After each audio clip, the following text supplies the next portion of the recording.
आप सभी का एक बार फिर से हमारे YouTube चैनल पर स्वागत है। आज हम हल करते हैं RBSE प्री मैथ टेस्ट के जो गणित का खंड ए है वो हल करेंगे। इसके एक एक प्रश्न है, उनके डिटेल वाइज हम हल करेंगे और किस प्रश्न का कौन सा ऑप्शन, क्योंकि आजकल विकल्प आते हैं बोर्ड में, उन सारे विकल्पों के बारे में एक बार हम ध्यान देंगे। चलो आइए बिना देरी किए हुए शुरू करते हैं। पहला क्वेश्चन है, दो संख्याओं का गुणनफल होता है। दो संख्याओं के गुणनफल और दो संख्याओं के एलसीएम एचसीएफ में क्या संबंध होता है? तो उस सूत्र के बारे में अगर आपको पता है तो इस प्रश्न में आपको कुछ भी ज़्यादा दिमाग लगाने की जरूरत नहीं है। तो दो संख्याओं का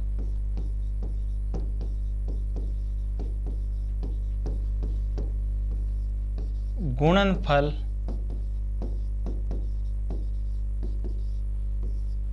बराबर उनका एचसीएफ और एलसीएम का गुणनफल। जिन संख्याओं का एचसीएफ और एलसीएम निकालना होता है उन दोनों का गुणनफल। जैसे मान लो पहली संख्या ए है, दूसरी संख्या बी है, तो ए गुणा बी बराबर एचसीएफ गुणा एलसीएम, यह संबंध होता है। तो ऑप्शन नंबर हमारा हो जाएगा A is right answer. Next question पे चलते हैं।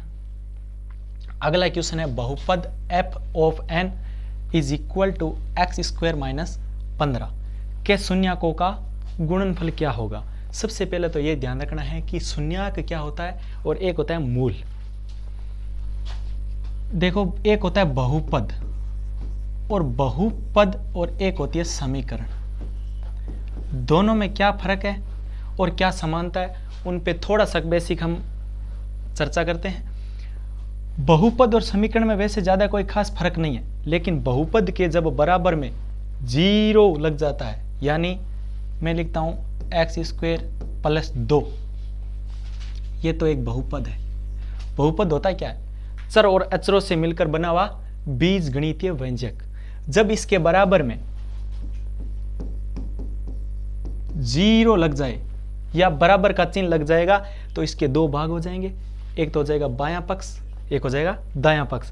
तो दोनों में क्या हो जाएगा, ये किस में परिवर्तित हो गया है? ये अब हो गई है समीकरण, और इंग्लिश मीडियम वालों के लिए हो जाएगा इक्वेशन।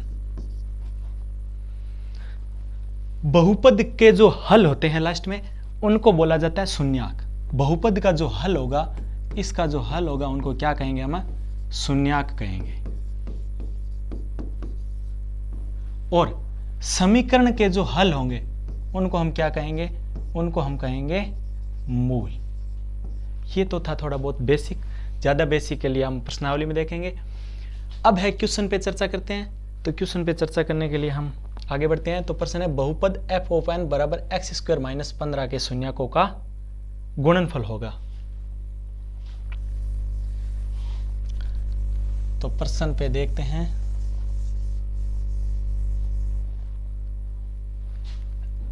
f ऑफ n बराबर एक्स स्क्वायर माइनस 15। सबसे पहले इसका शून्यक निकालने के लिए एक्स स्क्वायर, इसका भी स्क्वायर के रूप में बढ़ाने के लिए, अगर किसी पे स्क्वायर नहीं है तो इसको लिखेंगे अंडर रूट में। अंडर रूट का करेंगे स्क्वायर, इसके भी स्क्वायर है, इसके भी स्क्वायर है, स्क्वायर से अंडर रूट कैंसिल हो गया, कोई फर्क नहीं पड़ा। ये हम प्रश्न को बनाना है, प्रश्न को उत्तर निकालने के लिए कुछ विधि के रूप में बनाना पड़ेगा हमें। अब जब ए स्क्वायर माइनस बी के रूप में बन गया ये, तो ए स्क्वायर माइनस बी की फॉर्म में होता है, तो ये एक सर्व समीकरण चलती है। हम जानते हैं ए प्लस बी और ए माइनस बी। इसको आप लिखोगे तो इसके नंबर है, बोर्ड में आरबीएसई में नंबर होते हैं। ए की जगह एक्स हो गया, तो एक बार मैं लिखूंगा एक्स प्लस अंडर रूट 15, दूसरा हो जाएगा x माइनस अंडर रूट 15। कोई दिक्कत नहीं है यहां तक। बराबर के चिन्ह का विशेष तौर से ध्यान रखना है। एक बार प्लस में एक बार माइनस में। अब इसको हल करना है, हमेशा बहुपद को हल करना है, तो बहुपद को हल करने के लिए बहुपद को समीकरण में कन्वर्ट करके करते हैं। समीकरण में कन्वर्ट कैसे करते हैं? जब बहुपद के बराबर में हम 0 लगा देंगे तो समीकरण बन जाएगा। यानी एक ये भाग भी 0 के बराबर है और ये भाग भी 0 के बराबर है, तो x प्लस का अंडर रूट 15 बराबर 0 तथा x माइनस अंडर रूट 15 बराबर 0। यहाँ से जब 0 के बराबर करोगे तो एक मान आ जाएगा अंडर रूट माइनस का 15 तथा दूसरा आएगा x बराबर अंडर रूट 15। ये दोनों आए हैं इस शून्याक के मूल, सॉरी बहुपद के शून्याक। इस शून्याकों का करना है गुणनफल, तो गुणनफल करना है तो हम देखेंगे गुणनफल कैसे करेंगे। दोनों को गुणा कर दो, x गुणा x। अब x स्क्वायर से हमें कोई लेना देना नहीं है, हमें दोनों का गुणनफल देखना है। तो माइनस का अंडर रूट 15 गुणा 15, तो इसका उत्तर आ जाएगा माइनस का 15। और माइनस का 15 जो उत्तर है वो option number C. Option number कौन से में? सी में। तो इसके ऑप्शन सी हो जाएगा इसका करेक्ट आंसर।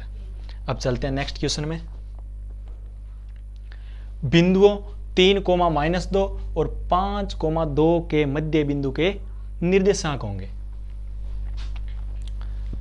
इसको बिंदु मान लो पहले को A और ये इधर वाला बिंदु हो जाएगा B, 5,2। ये निर्देशांक ज्यामिति का क्वेश्चन है।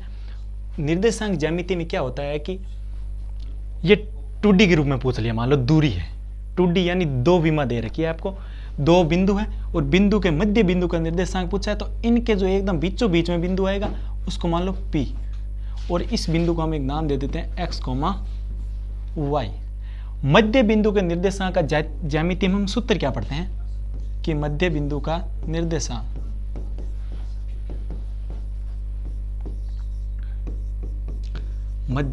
के निर्देशांक सूत्र क्या होता है? x दो बिंदु होंगे, x1 प्लस x2 बट्टे 2 और y बराबर y1 प्लस y2 बट्टा 2। x1 इसको पहला बिंदु, x1 y1, x2 y2। जब x बराबर x1 का मान है 3 प्लस x2 का मान है 5 बट्टा 2 और y बराबर y1 का मान माइनस का 2 और y2 का मान है वो प्लस का 2 और बट्टे में 2। 3 और 5 होते हैं 8, 8 बट्टे 2 और इधर y बराबर हो जाएगा 0 बट्टे 2। x का जो मान आएगा वो आएगा 4 और y का मान आएगा 0।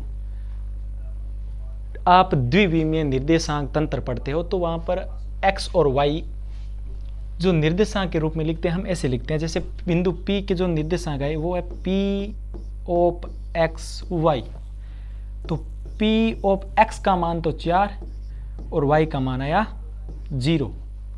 तो यहां से जो मध्य बिंदु के निर्देशांक है वो कितना है? 4,0। Option number B is right answer. Next question पे चलते हैं। आंकड़ों का माध्यक है, सीधे आंकड़े दे रखे आपको। जब ऐसी स्थिति में आपके पास प्रश्न आए तो आंकड़ों का माध्यक पूछा जाए, माध्य, माध्यक और बहुलक तीनों चीज पूछता है। माध्यक पूछ लिया जाता है तो आपको करना कुछ नहीं, आपको सबसे पहले तो आंकड़ों को आरोही क्रम में अवरोही क्रम में व्यवस्थित करना है। चाहे अवरोही में करोगे तो भी बीच वाले पद कोई प्रभाव नहीं पड़ेगा, वो एक सिस्टमेटिक पद में हो जाएंगे, और अवरोही क्रम में व्यवस्थित करोगे तो भी वो इसी प्रकार व्यवस्थित हो जाएंगे। लेकिन आपको हम करते हैं सबसे पहले आरोही क्रम में व्यवस्थित कर लेते हैं। तो आरोही क्रम में व्यवस्थित कर लो।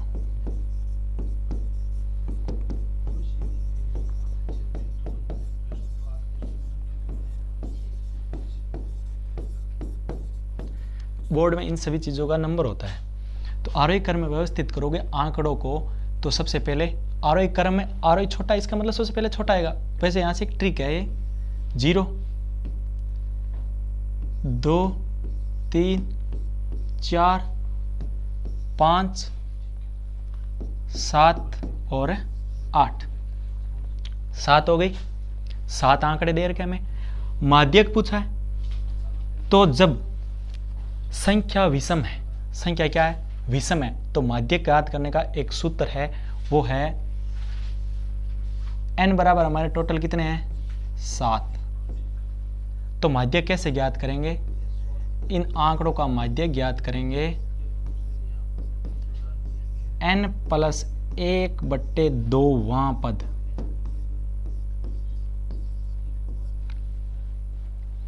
n का मान है 7 प्लस 1/2 बराबर 8/2वां पद।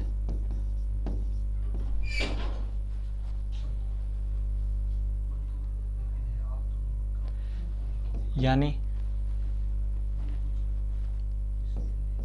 4वां पद।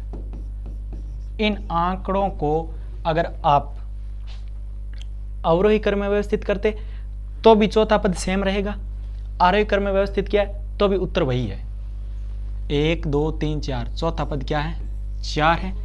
तो ये 4 तो चौथा पद है, जबकि रियल में उत्तर कौन सा है, ये वाला 4। तो चौथा पद क्या है, 4। और उत्तर को आप कोष्टक में बंद कर दीजिए। यहाँ option number A is right answer. चलते हैं नेक्स्ट क्वेश्चन पे। यदि किसी मीनार का ओनियन कोण 30 डिग्री है तो अवनमन कोण क्या होगा। हमेशा ध्यान रखना, मैं एक आकृति बनाता हूं आपको समझाने के लिए यहां पर डिटेल से। यह है जेड आकृति, और जेड आकृति के जो दोनों ओर कोण बनते हैं वो होते हैं बराबर, और इन दोनों कोणों को कहा जाता है एकांतर कोण। क्या कहते हैं, एकांतर कोण। ये दोनों संख्यात्मक रूप से बराबर होते हैं। मीनार का ओनियन कोण 30 है, तो जो कोण यहां 30 होगा वही यहां पर होगा। ओनियन कोण और अवनमन कोण संख्यात्मक रूप से बराबर होते हैं। तो ओनियन कोण अगर 30 डिग्री है तो ओनियन कोण हमेशा किसके बराबर होता है, अवनमन कोण के। तो दोनों कोण कितने डिग्री के हो जाएंगे, 30 डिग्री के। तो यहां पर उत्तर कौन सा होगा, सी इज राइट आंसर।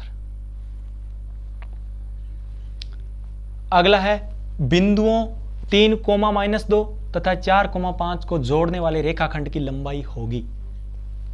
2 बिंदु दे रखे हैं आपको, यह भी निर्देशांक ज्यामिति का क्वेश्चन है। मान लो बिंदु ए है 3, -2, बिंदु बी है 4, 5। रेखाखंड की लंबाई पूछ ली है, तो हम लगाएंगे दूरी सूत्र। क्या लगाएंगे, दूरी सूत्र। तो दूरी सूत्र होता क्या है, मान लो बिंदु ए और बी रेखाखंड की लंबाई पूछी है, तो यहां पे दूरी सूत्र में मैं लगाऊंगा ए बी। नीचे लिख देता हूं दूरी सूत्र। और ए बी रेखाखंड निकालना है, x2 - x1 का whole square plus y2 - y1 का होल स्क्वायर, और इस पूरे के ऊपर क्या आ जाएगा, अंडर रूट आ जाएगा। x1 को आप पहले भी लिख सकते हो, x2 को बाद में लिख सकते हो, क्योंकि स्क्वायर के अंदर पॉजिटिव और नेगेटिव दोनों मान क्या हो जाएंगे, पॉजिटिव हो जाएंगे। ये x1 है, ये y1, x2 y2। x2 का मान है वो है 4, x1 का मान है 3 का होल स्क्वायर प्लस y2 5 और y1 -2। यहां पर थोड़ा सा बड़ा कोष्टक ले लेते हैं, अंडर रूट 4 - 3 1 का स्क्वायर प्लस माइनस और माइनस प्लस, तो 5 + 2 का होल स्क्वायर।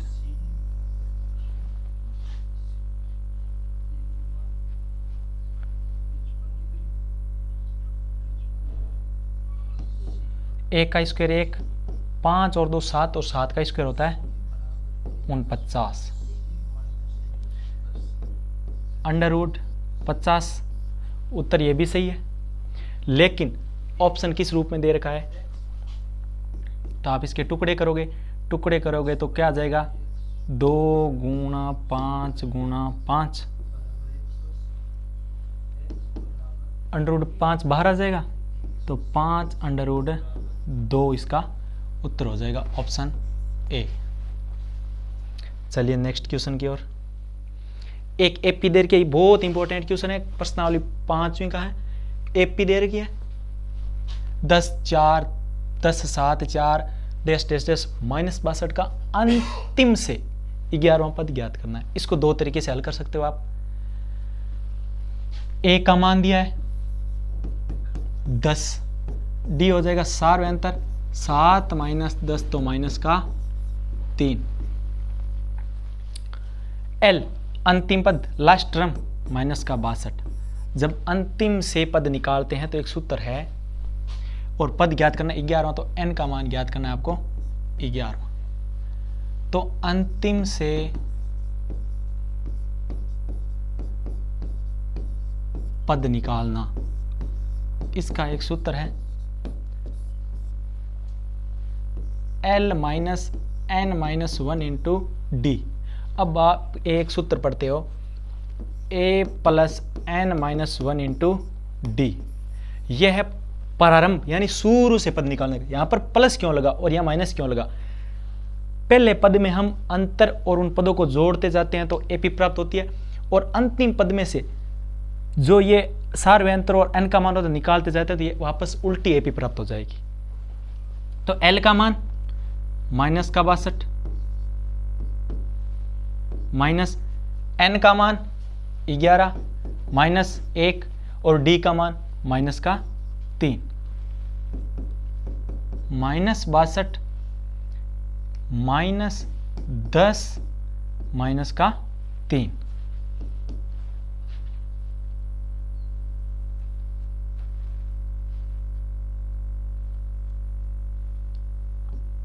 माइनस का 62 माइनस 10 दिया 30 और प्लस का 30, माइनस प्लस क्या होता है माइनस। चिन्ह किसका लगेगा? जिस संख्या के साथ, जिस चिन्ह के साथ बड़ी संख्या, तो माइनस का 32 और माइनस का 32 क्या है हमारा अंतिम से 11वां पद है, तो इसका ऑप्शन कौन सा है? सी सही है। दूसरा तरीका यह है, आप 11वां पद है, अंतिम से 11वां पद निकालना है, तो शुरू से कौन सा पद निकालना है, तो इसके लिए n का मान ज्ञात करना पड़ेगा। n का मान मान लो आप इसमें से ज्ञात करते हो, उन n के मान में से 11 को घटाना पड़ेगा और a को प्लस करना होगा, और फिर शुरू से वो ये इस पद को ज्ञात कर लेना। एक तरीका है वो। बाकी इस प्रश्न में 2 नंबर का क्वेश्चन है या 1 नंबर का है, तो यहां तक इस शॉर्ट तरीके से करोगे तो आपका टाइम बचेगा। नेक्स्ट देखो, 2 त्रिभुजों की संगत भुजा है समानुपात, वह उनके संगत कोण बराबर है तो त्रिभुज होंगे।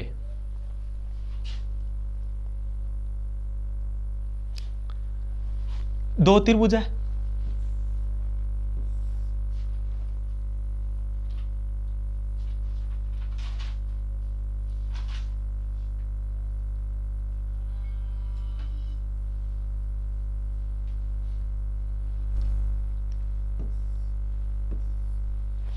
दो त्रिभुज है, मान लो ये एक और बनाता हूं मैं, ए बी सी है, इसको मान लो A dash B dash C dash. दो त्रिभुजों की संगत भुजा है समानुपात। संगत भुजा समानुपात है,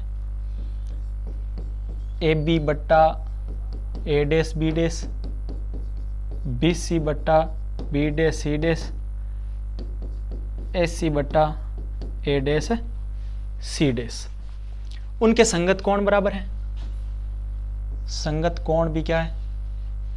ये मान लो इसके बराबर है, ये इसके बराबर है, और ये कोण है इस कोण के बराबर है। संगत कोण बराबर है जैसे कोण ए बराबर है कोण ए डैश, कोण बी डैश और कोण सी डैश के। संगत कोण बराबर हो और भुजा समान अनुपाती हो, यानी त्रिभुज क्या होंगे वो त्रिभुज होंगे समरूप। अगर भुजा समान हो और कोण समान हो तो वो त्रिभुज होंगे सर्वांग सम। सर्वांग सम का मतलब होता है सभी अंग समान, और त्रिभुज में दो ही अंग है, एक तो भुजा और दूसरा कोण है। चलिए नेक्स्ट क्वेश्चन की ओर। 1 - 10 स्क्वायर 45, एकदम बिल्कुल छोटा क्वेश्चन है। इसका हल क्या होगा? 1 - 10 45 का मान 1 स्क्वायर है, 1 + a का स्क्वायर, 1 - 1 बट्टा 1 + 1 और 0/2। तो किसी संख्या में 0 में अगर किसी संख्या का भाग दोगे तो उत्तर हमेशा 0 आएगा, इस चीज का ध्यान रखना। और यही संख्या अगर 2/0 होती, यानी 0 का अगर किसी भी संख्या में भाग दोगे तो इसका मान अनंत आएगा, जिसको बोलते हो अपरिभाषित। इन दो चीज का हमेशा ध्यान रखना, प्लस माइनस वाले चिन्हों का और इन 0 में और 0 का भाग में। नेक्स्ट चलिए, चलो इसमें कौन सा उत्तर है? इसमें 0 हो जाएगा। नेक्स्ट देखिए, एपी है का 10वां पद होगा। बिल्कुल सिंपल, ए बराबर यानी प्रारंभिक पद 2, डी बराबर 7 - 2 तो 5, 10वां पद n का मान